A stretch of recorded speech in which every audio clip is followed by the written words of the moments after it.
He's been associated with rodeo sports medicine for over 20 years. He can assist with spinal issues. Shawn? Alrighty. Make this work. Right here? Just left and right? Left and right, and then there's your mouse there. Okay, good morning, everyone. Can everyone hear me okay? All right, good deal. So the topic's a little bit vague here, but we're going to get into a lot more case history. I kind of want to bounce a lot of what we learned with Dr. Mogonye's talk, and we're going to apply it to kind of real life situations here. So I have a little routine in the morning. I kind of get up and I consulted with my good friend, Shawn. So as I was getting up, I like to do this kind of warm-up routine. It's a stretching. Just so you know, Shawn kind of put this together for me. So if you have any questions, I'm sure you know how to get a hold of him. But it helps me kind of get my thoughts, get my flexibility going. I was told I'm not very flexible. So as you can see, I've improved really, really good. When we talk a lot about spinal issues, a lot of people kind of give me this look. And I see that a lot when I work sporting events, when I do talks. And the biggest thing is it doesn't have to be that dark forest. It does not have to be so crazy. And really my objective is I just want to shed a little light. I don't want to make that forest so dark. I want to make you guys walk away with a little more comfort in being able to assess things that are going to come in your way. Something that I practice, and people look at me a little bit odd, is I practice in fear. And I'm going to pause when I say that. Fear of not so much trying to be right, I don't want to be wrong. And there's a difference. I try so hard to figure out, is it safe for my athlete to either be treated or sent off? That fear is what drives me. It keeps me honest. It keeps me from being too comfortable. It keeps me from not listening to my patient. I've been doing this over 20 years, and I still get just a little edgy when I work because I'm a little fearful of not catching that one little sentence, that one little sign. These are three things that I follow to this day. I talk about it in the clinic all the time when I work rodeos. Stay disciplined in your exam, how you talk to your athletes, your patients. Trust your processes. You must have a process for how you do things. Everybody has a process. And if you don't have processes, my exam is the same for every body part, and I incorporate different things. The biggest thing is never, ever, ever disregard your gut. If your processes tell you something is wrong, but your gut says different, listen to your gut. And I'm going to talk about some case studies that get me a little bit fired up. So as we kind of go forward, the biggest thing I want you guys to get is know your nerves. One reason that I work rodeo is it's probably one of the hardest sports to do. And I'm challenged all the time. There is not a rodeo, an athlete, that I'm constantly having to be challenged. When I go back to my clinic, life's pretty easy compared to working a rodeo. And everyone asks me, why do you work rodeo? And for the challenge, absolutely. It's something I grew up, it's something I'm a part of, and it's absolutely something I love doing, but you must know your nerves. And Dr. Mogonye did a great job kind of breaking everything down, and I'm not gonna step and repeat a lot of things. I'm just going to pull some fine points. All right, we're going to jump right into case studies. So a lot of times I do two case studies at once, and we'll just kind of blow through here. So I got a 16-year-old football player, comes in, bilateral hand pain. Probably happens all the time. During the game, he was pushed from behind, kind of landed face down, hands out in front. So when I questioned him a little further, all he really said to me was, my middle fingers are tingling. That's it. That's all he really said. 16-year-old kid.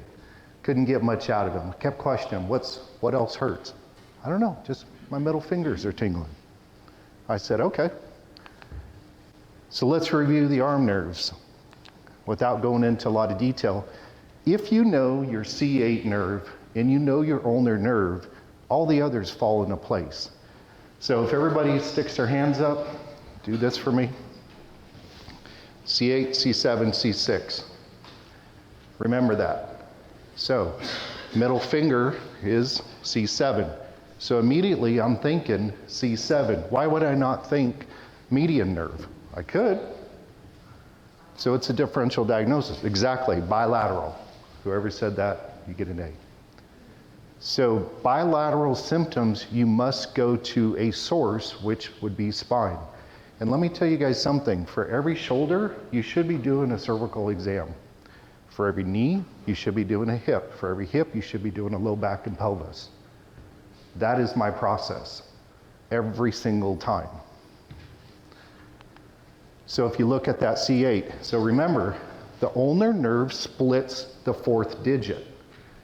If you have someone that says tingling numbness on this portion of the hand, you know that's C8.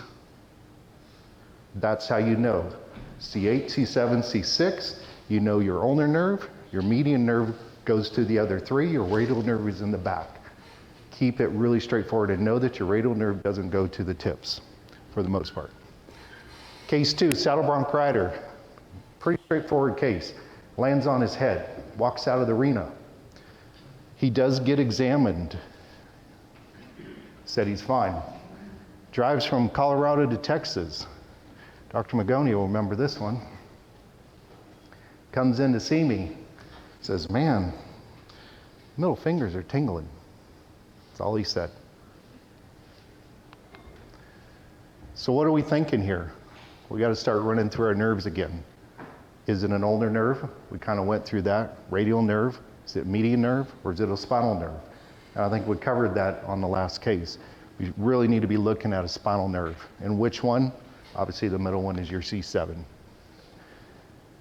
One of the biggest things people tend to do, and I see this at so many events, is they jump right to their orthopedic testing.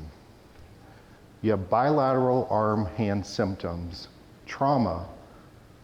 Why would I compress the neck? So I want to ask you guys what's appropriate on this. Range of motion? If they're walking in my clinic, yeah, we can do range of motion. Orthopedic? I probably wouldn't do anything. Neurologic? You bet, we can test strength.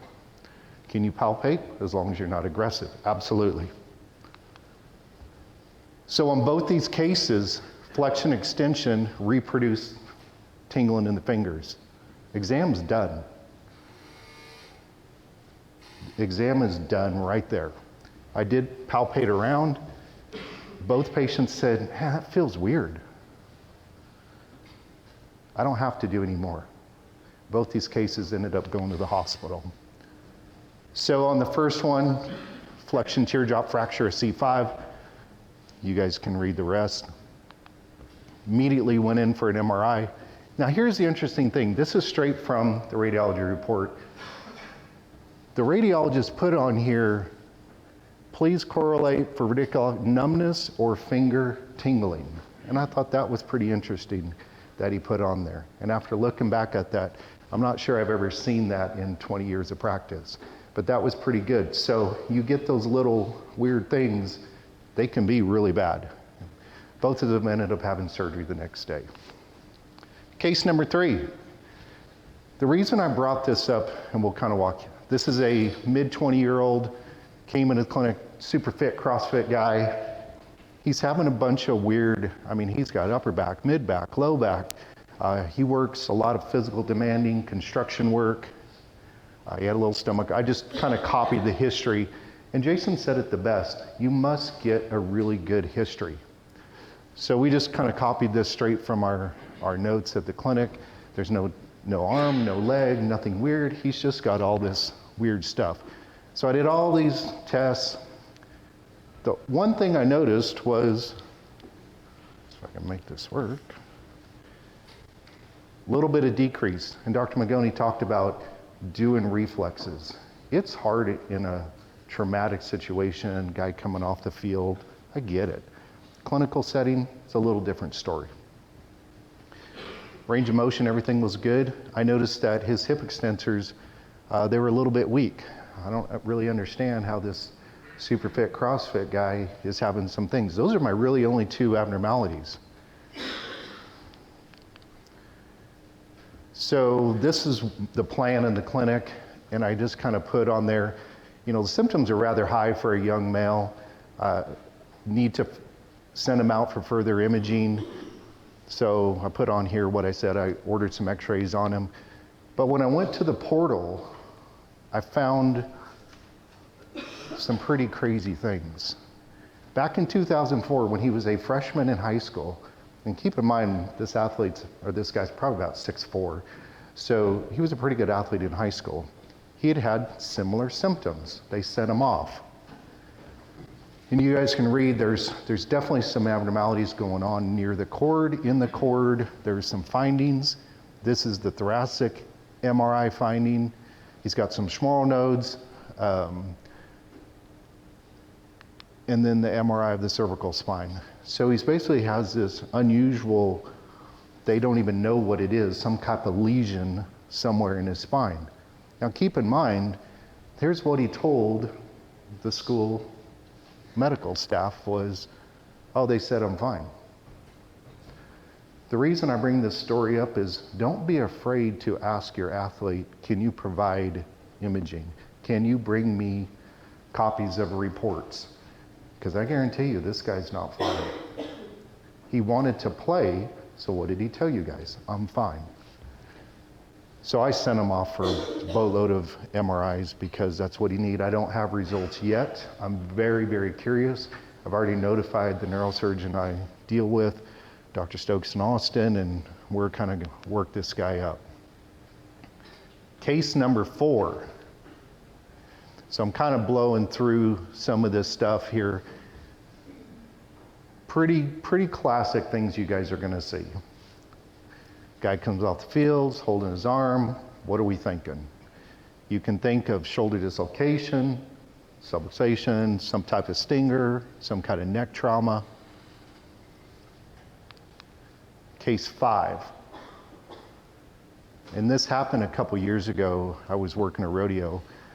Guy was by the gate, and the gate opened real hard. If you've ever been to a rodeo, sometimes those gates blow open. Guy got caught, hit, fell back, landed on his shoulder. So both cases are presenting like shoulder exams. And so you're kind of thinking when they come in, what is my differential diagnosis? Kind of where's my brain going on this?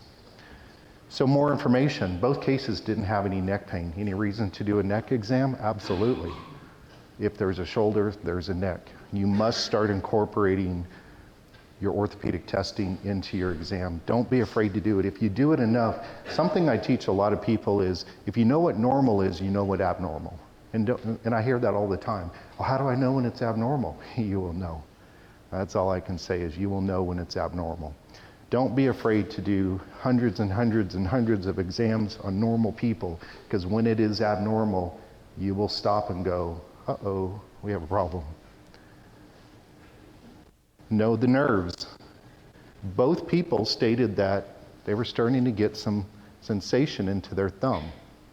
Going back to our here, C6. All right, how do we know it's not a peripheral nerve? We don't, but we have to think of worst case scenario. So, what are our options?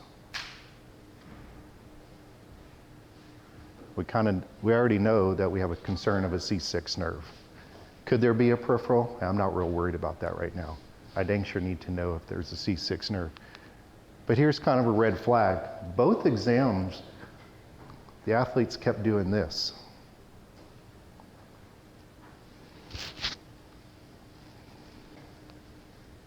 Red flag right there.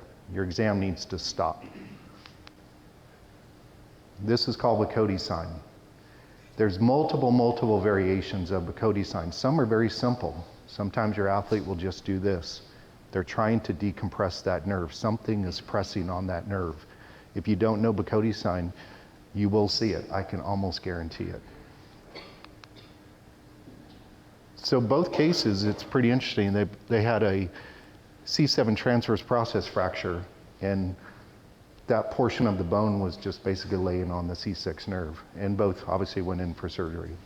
So those are kind of obscure things, but once again, you do not want to start compressing and pushing on the neck and doing aggressive maneuvers. Your exam can be just as detrimental as the mechanism of injury if we're not careful. So we must know our nerves. You must stay disciplined, and I can't emphasize that enough. You must stay disciplined. You must know your processes, and you must trust your gut. And no matter what, if you're unsure, don't do anything. Too many of us want to help.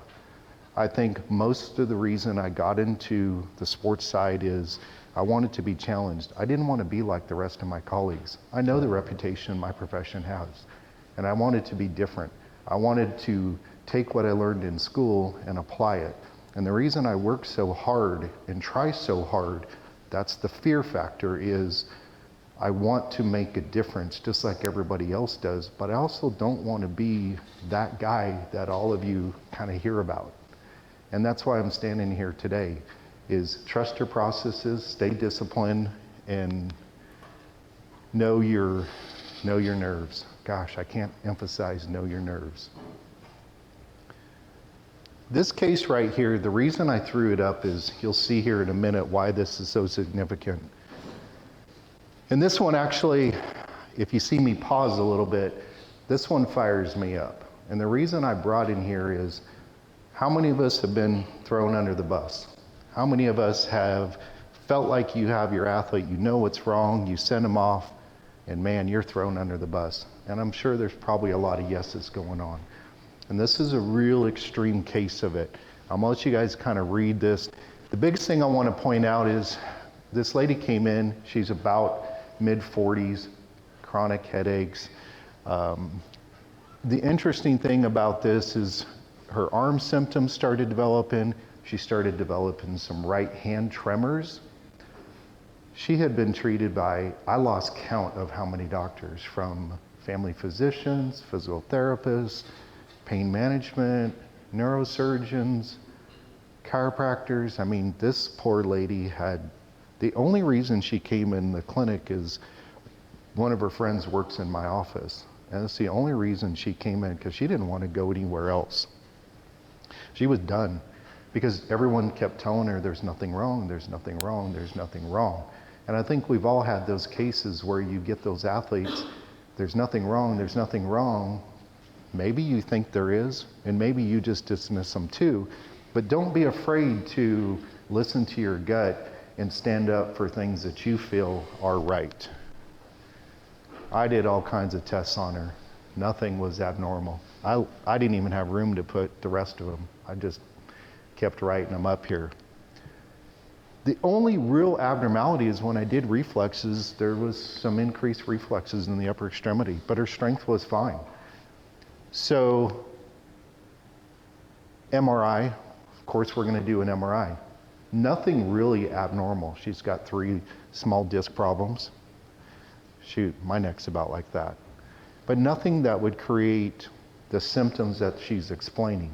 So if we're trying to think about our nerve pathways, we have kind of diffuse nerve issues, not following dermatomal or myotomal weakness. There is no weakness. We know that from our exam. You've got elevated reflexes, so you have to start saying, if something isn't following the patterns, it's either A, nothing's wrong, or something bad. There is no in between on these cases. There really isn't. So this was my plan. I said, look, basically, this doesn't make sense here. I couldn't reproduce anything. She was pretty much intact neurologically, except for a little bit of reflexes. Could that be error on the examiner? Sure. So you have to also be objective to yourself, but you have to know, if you do things over and over and over, what's normal and what's abnormal. So my recommendation basically on this lady was, let's get an EMG. We need to check your nerves. Something is not right here. I just, in my gut, even though my processes told me there's a couple things, her reflexes were abnormal, but other than that, nothing was really saying you have a problem. So if I did nothing else, abnormal reflexes, you have to rule out that there's not a pathology going on. I said, let's get an EMG. So we got an EMG, and this number 1 pops up. Basically, there was an abnormality going on in the nerve membrane, and it was shooting all these kind of unusual findings. So I got pretty fired up when I got this. I got on the phone, I started calling people, and those of you that know me know that when I get fired up, I get a little hyper here. My concern was, just because you have an abnormal test doesn't mean it's real. So I said, look, we need to repeat this. I have a neurologist in Austin. She's a musculoskeletal specialist.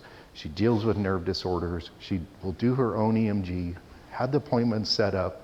In the meantime, she's taking this medication from her cardiologist, and she tells me, she's a court reporter, every time I'm working, I just get really sleepy and I almost pass out. And no one thought that's abnormal? So I said, look, let's go back to the cardiologist. Let's get that problem. I can't have you driving your kids. I can't have there be a problem. This is a longer story, but I really want it to kind of sink in here. She goes to the cardiologist. Cardiologist throws me under the bus, tells her I'm an idiot. Nothing wrong. There's nothing wrong with the EMG. She needs neck surgery. I said, oh, he said that, huh?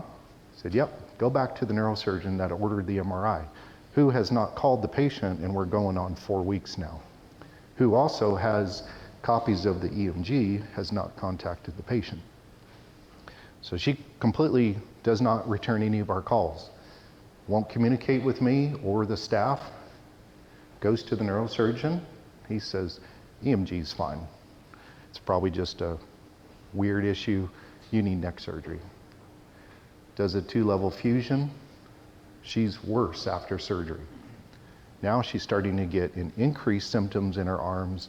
Her tremors are worse. Now they're bilateral. She's losing weight. What do the surgeons do? They kick her to pain management. Pain management really doesn't know what to do with her. Her face starts dropping. She starts having some unusual issues. Fortunately, he said, time out. Redo the EMG. He freaked out. Center for Genetic Testing.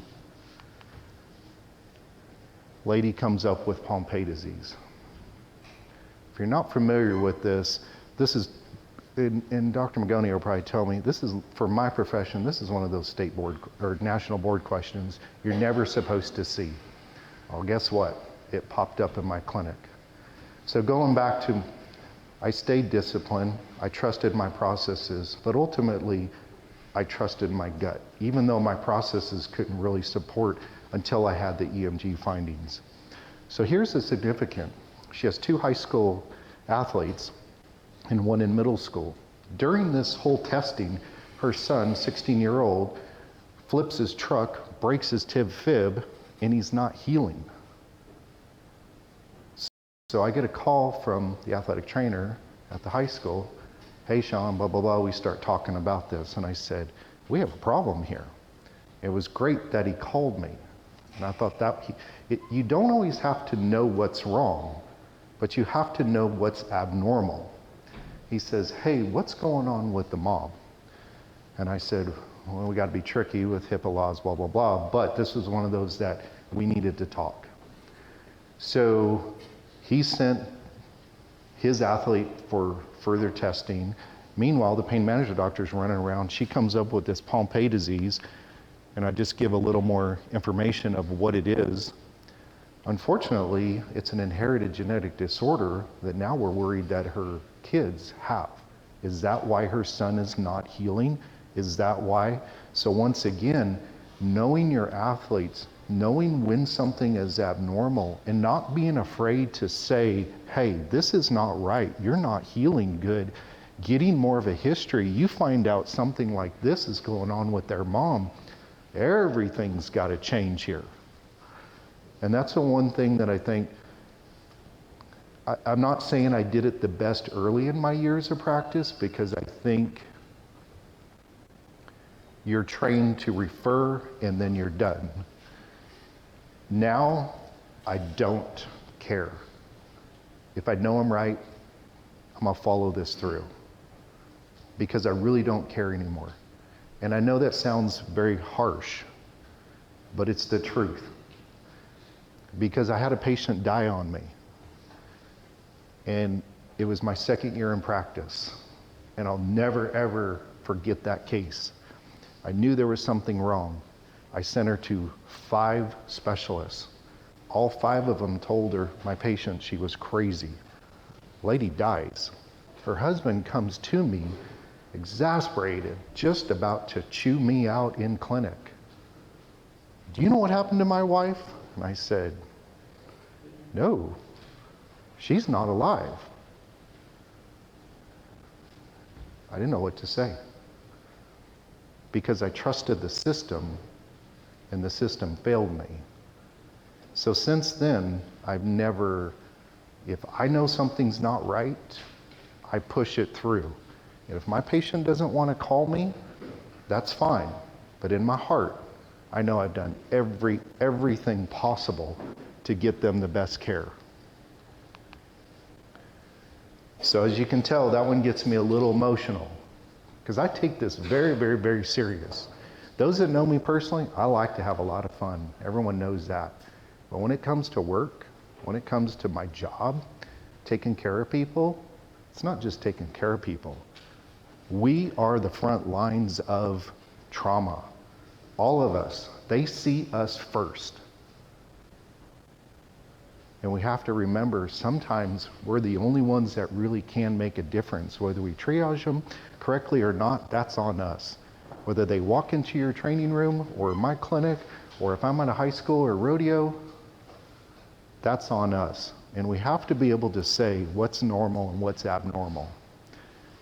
So with that last case, fortunately, all 3 kids they have recessively tested negative for Pompe disease. The problem is we know what can happen if that's transferred down the road. The mom, it's a bad situation. Single mom, no father, no mother-father, no grandparents. I honestly don't know what's going to happen to these kids. It literally breaks my heart to know their mom might not be here very shortly, you know. But that's the reality of things that are popping in any of our clinics or your room. So as we switch gears here, my 17-year-old baseball guy is 6'8". He's a tall kid. Came to me about a month before I went to Vegas. He's really wanting to play college ball. I think we hear that all the time. Oh, my kid's going to play college. So I kind of wrote through here the history.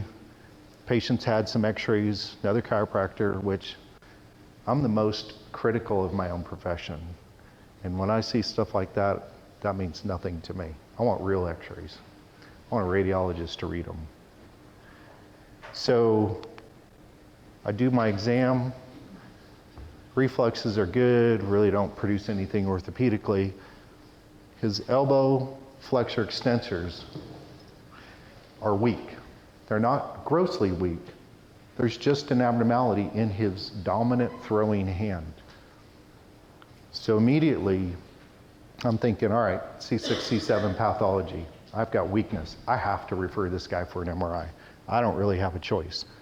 So I put on here, I send him off, and I order an MRI. Now here's the interesting thing. I had a great video, but I was afraid that the video would not come up very good because I'm going to demonstrate, and you two in the back, please do not laugh at me because I know that's going to come. So remember, this kid is 6'8", and what was happening with his neck is we found a C3, C4, pretty severe foraminal stenosis on the left side. Did I expect to find that? I'd be lying if I told you I was. I would be really good if I could have called that one. The point is getting your results. So when your athlete comes to you and says, they said nothing is wrong with my neck, there's some truth to that, except there's not truth. And what was happening is that he's so tall that he was only hiking his leg up part way. And when he would take a step and go through his motion, and as he would follow through, his head would whip down every single throw. That repetitive motion is the best thing that I can come up with that started causing that narrowing. And it was crazy. So I called the dad. Dad sent him back to his pitching coach, changed everything up. Now we're following through.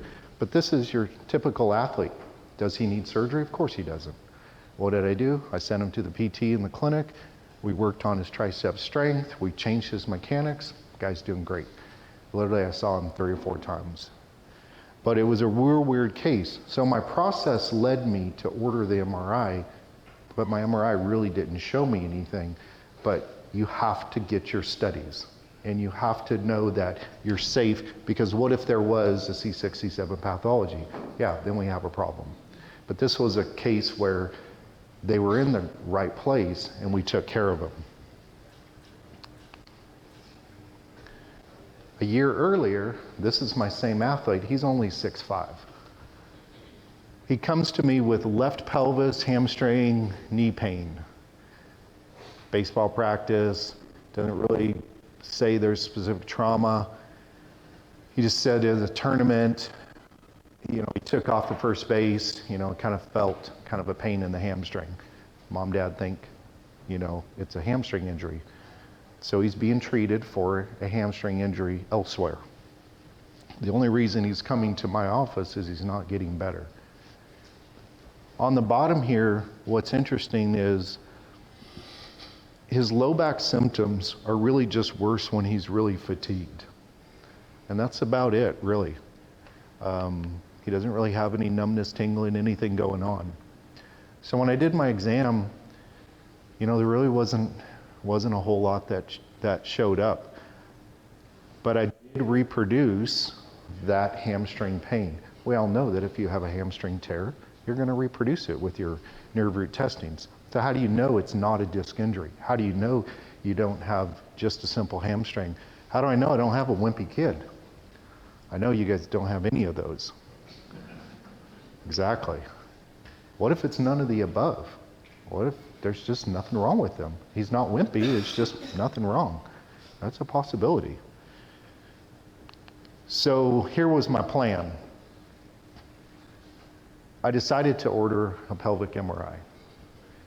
I did not feel, my process did not indicate there was a lumbar disc injury. Even though my orthopedic test reproduced some things, neurologically he was intact. And also he really didn't have a lot of low back pain. He had a fatigue pain. He's 6'5" and he's hunched down all the time. Oh, my back would probably hurt too. Keep in mind that the whole time I was treating him was about 6 weeks. He grew 1.5 inches in that 6 weeks. This was crazy. So I talked it over with mom and dad. I said, look, we need to do a pelvic MRI ASAP. We need to see what's going on. Basically, he had a stress reaction, left ischium. So if I don't order that pelvic MRI and we continue doing treatments and we continue letting our athlete play, we're going to have a big problem. We're going to have a stress fracture. We're going to end up in surgery. What was complicating this is over the 3 months, like I said, he grew 1.5 inches, almost 1.75 inches.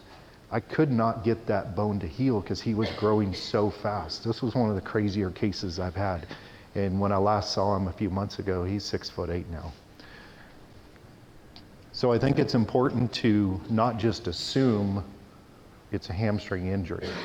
And let me tell you guys something. If you have repetitive hamstring, repetitive groin, or repetitive quads, you better start thinking pelvic or spine issues. If you have your athletes that continue getting repetitive strains, if for a better word, or is it a sprained strain, Shawn? Yeah, I know. It's a little joke between us.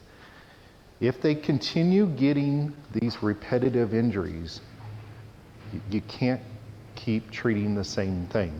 You must start thinking outside the box.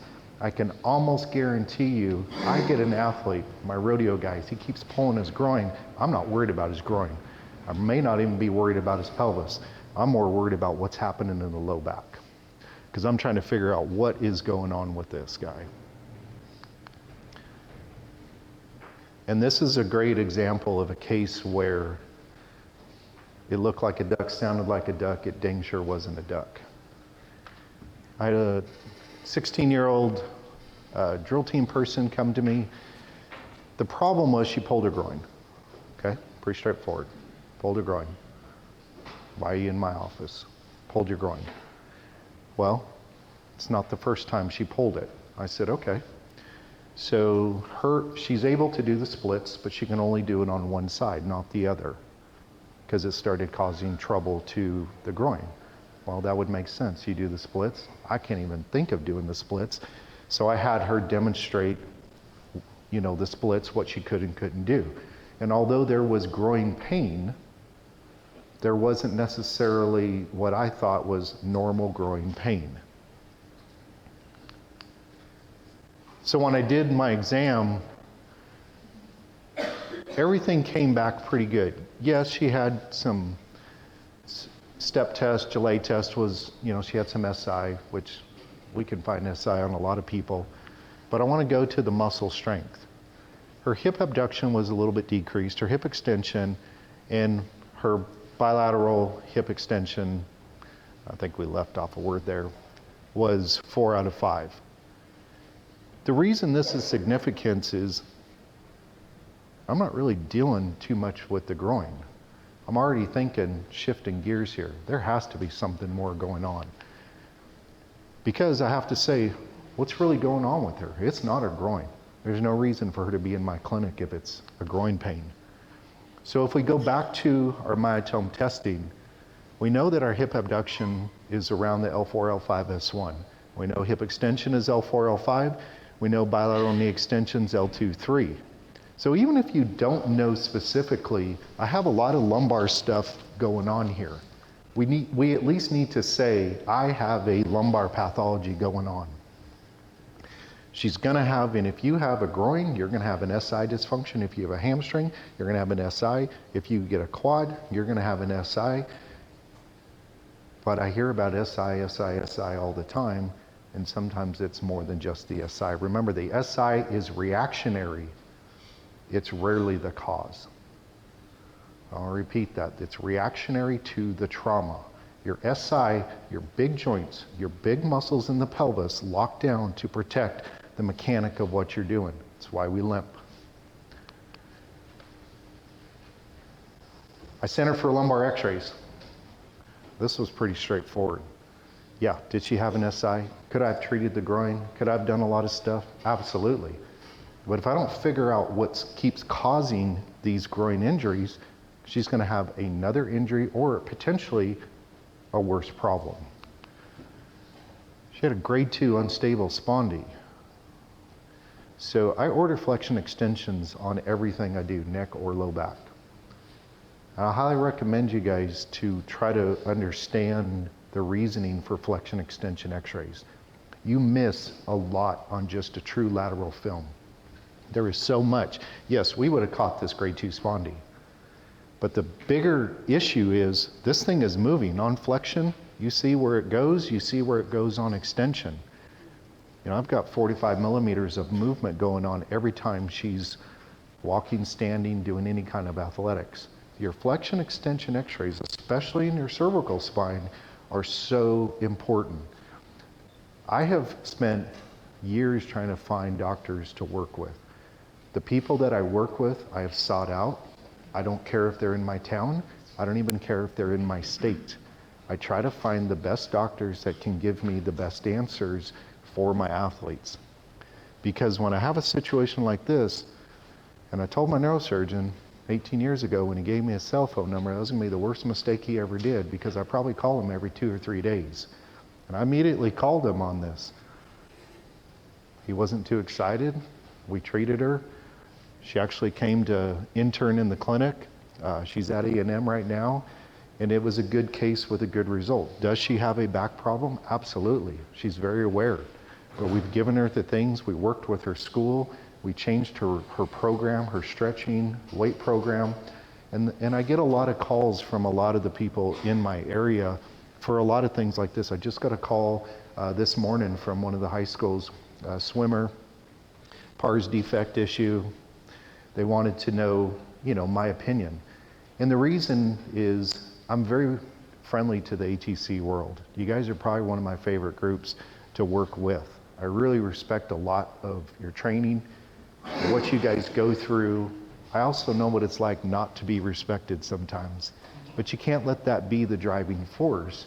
You still have to be comfortable with who you are, what your profession is, and really what you're trying to accomplish. So hopefully we have a few more smiles after my little talk. But the biggest thing is, since I have 2 minutes, I'm gonna keep talking. The reason I threw this up is, there was a time when people stood up for things that they believe in. And there was a time when people weren't afraid to do something. Everyone knows this picture, everyone knows who this person is.